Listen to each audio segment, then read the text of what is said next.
Welcome to Lost Culture, your one-stop destination for everything pop culture. My name is Aston. Today we're going to do a recap for Westworld Season 1, Episode 1.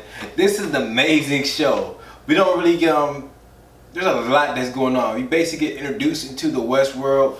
We get to see that basically how it works. It's real, like, this show is amazing. I love from the props. I'm sorry about that. From the props to the shots they decided to take, the scenery. This is a beautiful show. Like, visually, this is a beautiful show. From now getting into the characters, we see that a lot of these characters, I don't even get a lot of these characters. I don't even think we heard their names and stuff. So a lot of these characters are great. Like, they're great characters. I felt really attached to the main guy that we see every episode. Like, we seen, like, every time they reset, he's on the train. Like, I felt really attached to him. I was actually kind of upset that he wasn't a real person, because maybe from the beginning, a lot of people maybe knew he wasn't a robot. I already didn't. I came into the show blind. I seen a lot of the advertisements had him in it.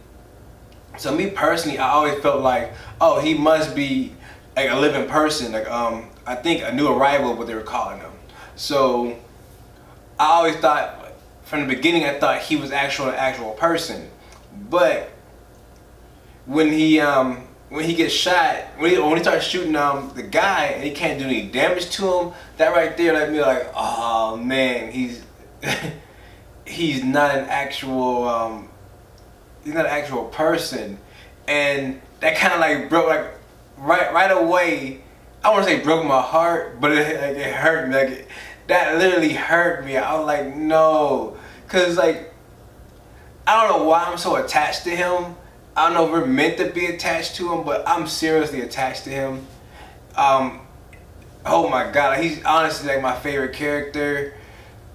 Oh, I feel so bad for him. Like, when he comes and like he's trying to save his girlfriend's dad, and oh my god, like, this is an amazing show. Like I said, like, this is an amazing show. I haven't been attached to a character since, like, I'm probably gonna get a lot of slack for this, but like Kylo Ren, like, I was immediately attached to Kylo Ren when I first saw his character design and everything. And that's how I felt with this guy. I feel like I knew him for a while. I felt so bad for him when he couldn't protect his girlfriend. Oh my god. But this is like, I understand Game of Thrones only has like 13 episodes left. Is it 13? I think it's, yeah. Yeah, it's 13 episodes left. Oh, like, this is gonna be a great show for HBO. I feel like, just off of this first episode, it's just so. I have high hopes for this series. Like, this, for me, like, I don't know. Like, I know I'm not really recapping the show yet, but for me, this show gave me like a great feeling. Like, I'm from here. Like, I'm from Arizona, so when I see like all the I don't know if it's Grand Canyon, but it looks like the Grand Canyon. It definitely looks like that like Utah, that desert area between like Utah, New Mexico, like Arizona and everything. So it felt like, oh, it was great. Like, it was such an amazing, like, this show is so amazing. I haven't even really gotten to breaking it down yet. I'm just rambling about how amazing I felt this show is, how the design is. I love when they were talking about the coding and everything, how they seen like the little gestures that the owner added in, or the creator had added in. We know the show has been going on, well, that's a show, but this little world has been going on for at least 30 years. Had to be going on for more than that, just going off the fact that the last major incident was 30 years ago. So we don't know how long this world has been actually running. We know they've had like they call them livestock, the droids. I'm calling them droids, the androids. I don't know what their actual name is, but I know they're called livestock in the show. I don't know if each model has an actual. I know that each model has an actual name, but I don't know if the robots have actual names. So the model of the robot actually has an actual name, but they call them livestock. we see that the humans are very, well, not all the humans, just some humans just don't really care about them. They treat them like things. They are things, but they treat them like things. They don't really treat them as actual robots. And that's one of the major points we were talking about. Like, these updates are going too far now. If they get any further, these robots get any more advanced, then people aren't going to feel comfortable coming, because a lot of people are just coming to have sex, kill stuff, and people might not come, or wives might not feel comfortable with their husband coming to Westworld and just having sex with extremely lifelike beings. Like, in the beginning they said that a simple handshake will give away that these robots were robots. Now these robots are so realistic. Like, the major thing I noticed for the robots is the fact that when like a fly flew on them, they weren't squatting away. I'll get to that at the end. We see the tourists are they really enjoy the world. We see they're taken back by them. We see when the day resets the first time, we see that the ladies are pointing at them like, oh, you see that one over there? They even call them things to their face. And a lot of them are in chief with the bad guy. Everybody's in chief with the bad guy, of course. It makes sense. Like, it only makes sense to everybody that cheat, like, and just interested in the bad guys. Well, and we see like, just, oh my god, like, I'm just thinking about how amazing this show is, especially for our first episode. We don't get a lot of backstory on everything. Well, we do, but we don't. It's really weird. We get to see how they're building the robots. We see even the animals, how they're building the animals. We see how they constructed the horses. We see his shaving the one horse down. Then we get to see they're actually walking with the horse to make sure it functions like a real horse. And obviously this show takes place in the future.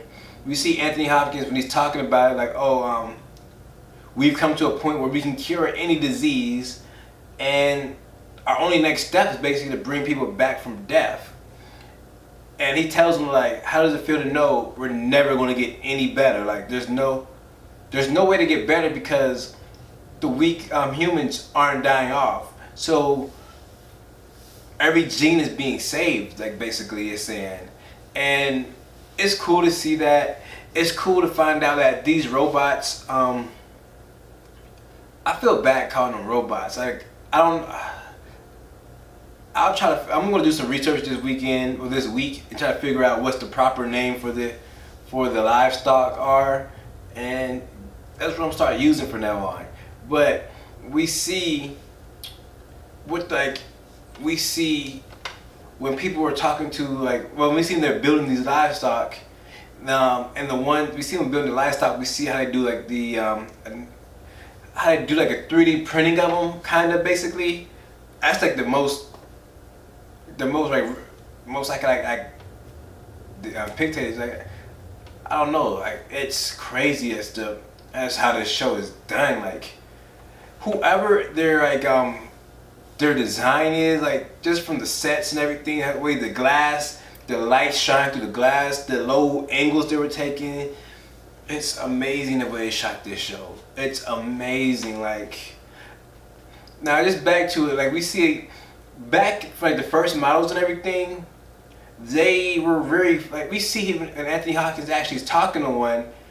Well, when they get the alert about the robots, we see he's down there talking to him. We see the original, like, bartender or host. That's what they're called, host. We see the original host. He's very, like, shaky. He isn't really smooth. Like, he doesn't have smooth movements. And he says, like, it's crazy how far we come from what we came to what we are now. You see the original host, he said they repeat themselves. They're not really as advanced as these new ones are. These new ones have gestures. They even have like a subconscious, if you want to put it like that. And you see, like, they have gestures, like realistic gestures, like they actually rub their lips and things. They seem to feel real emotions and everything. And it's just crazy how they can just tear down. But we see, like, when you're talking about the father, he had multiple characters that he played within the story. He's been moved around a couple times. He's been a cult leader that's a cannibal. He's been, I forgot the other roles they said he had within the park. And I'm glad this Westworld is kind of like an MMO. If you don't play video games, it's kind of hard to explain. Like an MMO, like even though some people might be more further than other people are, there's certain stories that replay on a loop. If you go to a certain area, there's going to be a certain story there, regardless of how strong you are or how long you've been here. And that's what we see. The main story is always on a loop. There's over 200 hosts in the world.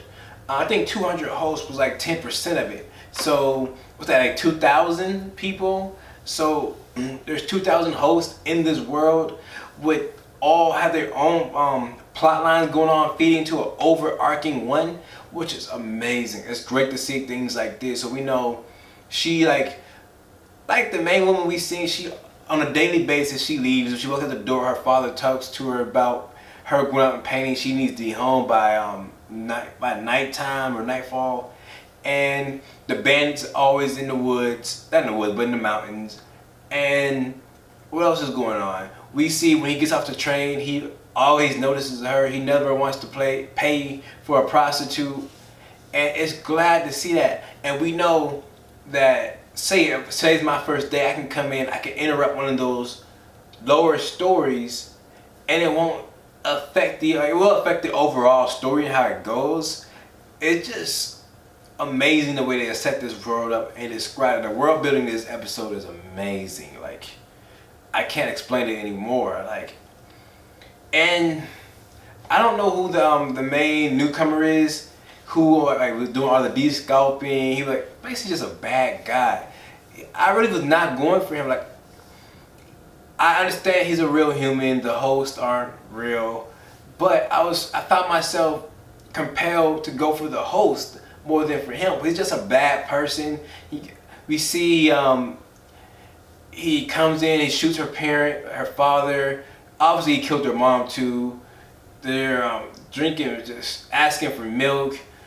She's like, the daughter and her boyfriend shows up. He's trying to like save the father. Like, he gets one of the hosts, but we know he's a newcomer, so he can't really kill newcomers. That's a rule. It's kind of like a real iRobot for Westworld, for like for the Wild Wild West basically.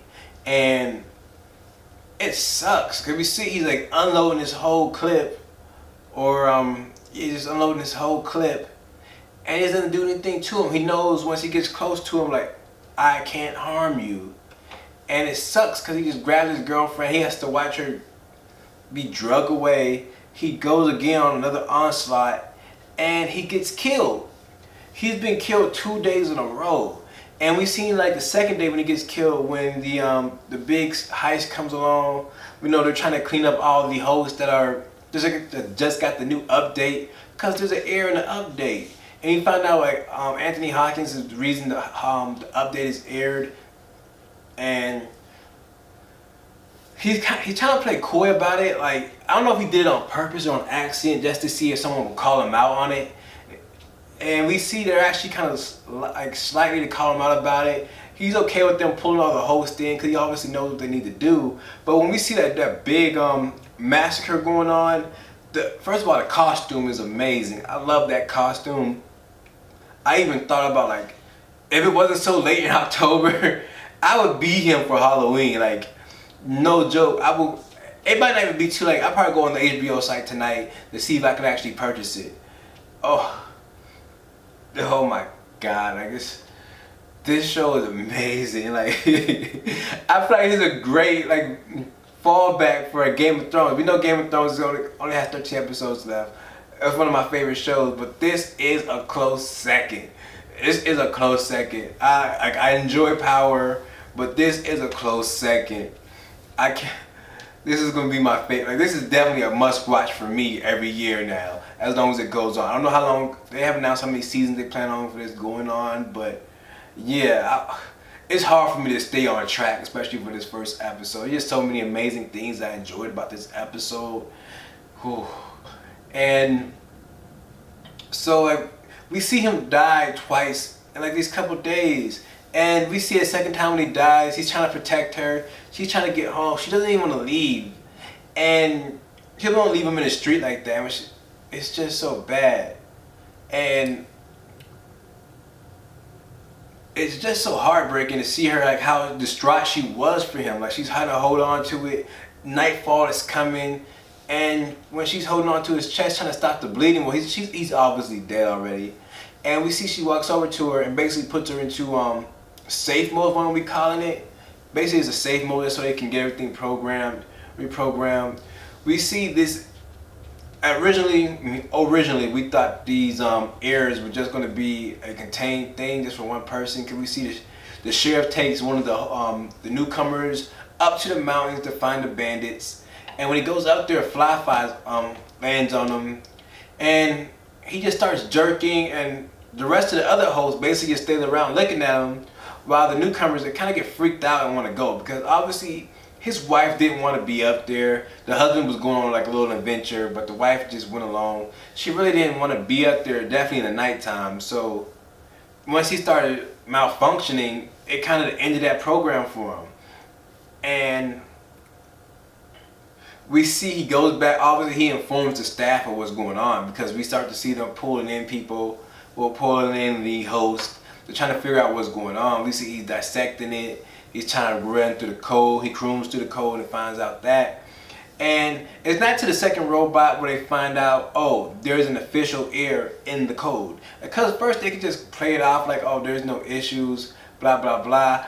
But as we see, there is issues and they must be addressed. Because we see like when the dad, he finds the picture, he kind of freaking out. He's like, oh, what is this? She plays it off like, oh, it doesn't mean anything to me. But to the dad, he's like, this isn't normal. Like this, I've never seen a place like this. I wonder where she is. So we see there, with these updates coming in, they're actually starting to question their existence. They're starting to be more lifelike.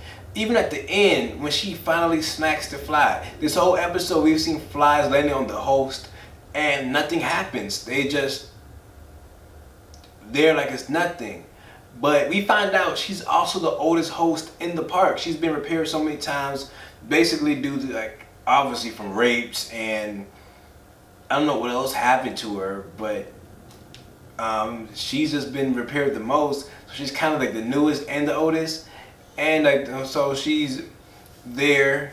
She's been there for so long. It's kind of hard to follow this story because there's just so much going on. Like. And again, the story repeated itself every day, so it's kind of hard to follow it. And I'm not really like I said, it's the first episode, so I'm not really on everybody's names yet. I'm going to try to start learning. Like I'm going to start learning names tonight. I'm going to watch it again, and so I can catch up on some of the names, catch up on some of the things I missed. But this show isn't having like if you're having like doubts about it, or if you haven't actually seen the show yet and you want to jump into it, I'm telling you, you should really check the show out. This is a great. I think it's about an hour. Like it's about an hour in length. This is a great show to spend some time in, and just yeah. Thank you guys for tuning in. I know I ramble for most of the time, but we're going to start like since it's a brand new show. It's kind of hard to get everything organized. Next week is going to be a lot more organized than this episode is. But thank you guys for sticking with me, sticking it out. Hopefully you tune back in next week where we have a more of a structure on all the characters and everything and how everything's going to be. But as always, you can follow us on Instagram at Lost_Culture. You can follow us on Twitter at Lost_Cult TV, and you can follow me on Instagram at Saint_Aston. And hopefully you guys tune in next week. And as always, stay lost. So we see Luke Cage is on a warpath. We know my name's Aston. Today we're going to do a review and a recap for Empire Season 3 episode